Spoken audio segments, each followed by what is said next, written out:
Tonight, supporters are pushing for an arrest after the controversial shooting death of Trayvon Martin. And here is the latest. They held hands, sang at a vigil in Florida tonight.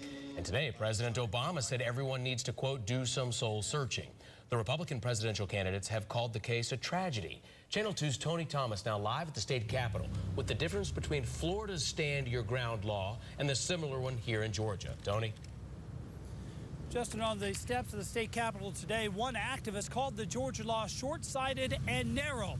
But there are many other people who support the law, a law that's on the book here in Georgia and many other states.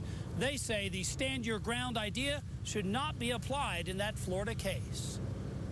Florida calls it stand your ground law. In Georgia, we call it no duty to retreat. Defense attorney Jackie Patterson has used the law himself to defend clients.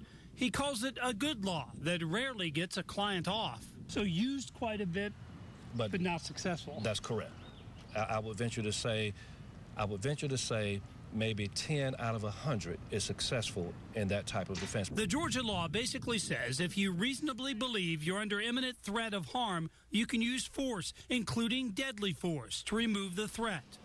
In the Florida case, George Zimmerman says he was defending himself when he shot and killed teenager Trayvon Martin. Now is the time to repeal and to demand the repeal or amendment of the Georgia law. But this group, which gathered on the Capitol steps Friday, calls the Georgia law bad public policy. Markel Hutchins says it's preventing justice in Florida and could bring the same result here. Public policy is the real culprit in this, because if public policy had been right, he would have been arrested no matter what color he is. Well, the law is a good law because everyone has a right to defend themselves, but you don't have a right to be the attacker.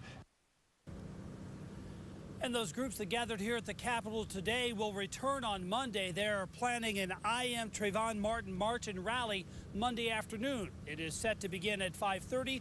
We'll have complete coverage for you on Monday. Live at the state capitol, Tony Thomas, Channel 2 Action News, Night Beat.